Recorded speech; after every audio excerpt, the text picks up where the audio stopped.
Мысырдан шығу, екінші тарау. Сол кездері Леуи руынан шыққан бір адам өз руынан әйел алады.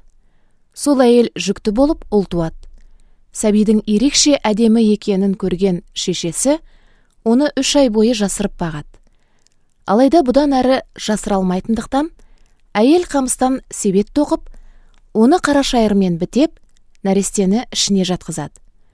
Сонан соң себетті Ніл өзенінің жағасында өсіп тұрған құрақтың арасына апарып суға қоя береді. Баланың әпкесі алысырақ жерге тығылып қалып, онымен не болар екен деп аңдып тұрады. Сол мезгілде перғауынның қызы шомылу үшін өзенге келеді. Күтуші қыздары су жағасында әрі-бері жүрумен болады. Қамыс арасынан себетті байқап қалған ханша бір күтуші қызын жұмсап, оны алдыртады. Ханша себетті ашып, ішінде жатқан нәрестені көреді. Сол ұл бала жылап жатыр екен. Ханша оны аяп кетіп, бұл Исраэльдік нәресте ғой дейді. Сонда сәбидің әпкесі тығылып отырған жерінен шығып: мен барып, бөбекті емізу үшін сізге бір Исраэльдік әйелді шақырып алып келейін бе? деп сұрайды. Ханша: иә, бара ғой дейді. Қыз барып, нәрестенің шешесін алып келеді. Ханша оған: мына нәрестені ал, оны менің орныма емізетін боласың. Сол үшін ақыңды төлеймін деп бұйырады. Әйел бөбекті емізіп асырау үшін үйіне алып кетеді. Сәби біраз өскеннен соң шешесі оны перғауынның қызына апарып береді. Ханша баланы бауырына басып, оны судан шығарып алдым ғой деп, оған Мұса, шығарып алған деген ат қояды. Арада бірнеше жыл өтіп, Мұса ер жеткенде, бір күні өз халқының арасына барып, олардың қандай ауыр жұмыс істеп жүргендерін көрді. Сол кезде ол Исраэльдік ұлттастарының біреуін бір мысырлықтың ұрып соғып жатқанын байқап қалды. Мұса жан-жағына қарап, ешкімнің жоқ екеніне көзі жеткен соң, мысырлықты ұрып өлтіріп, құмға көміп тастады. Келесі күні де Мұса далаға шыққанда, бір-бірімен төбелесіп жатқан екі Исраэльдікті көрді. Жәбір көрсеткенге ол: сен неге бауырласыңды ұрасың деді. Сол адам: кім сені бізге басшы әрі төреш етіп тағайындады? Сен немене, мысырлықты өлтіргендей, мені де өлтірмексің бе? деп жауап қайтарды.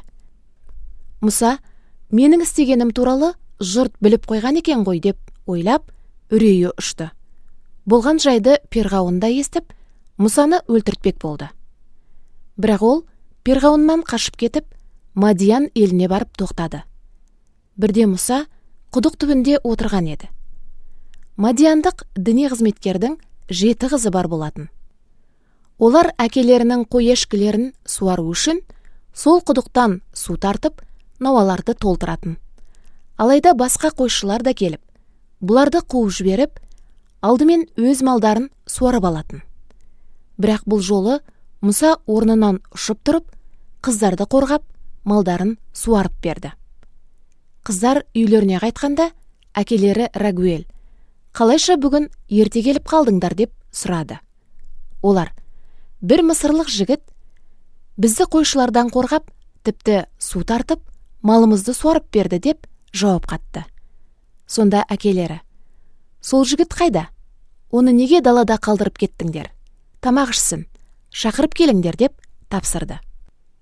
Оның қонақжайлылығына риза болған Мұса үйінде тұрып қалуға келісті.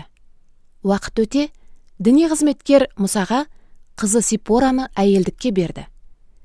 Кейін әйелі ұл туып, Мұса оған Гершом, яғни сол жерге кірме деген ат қойды.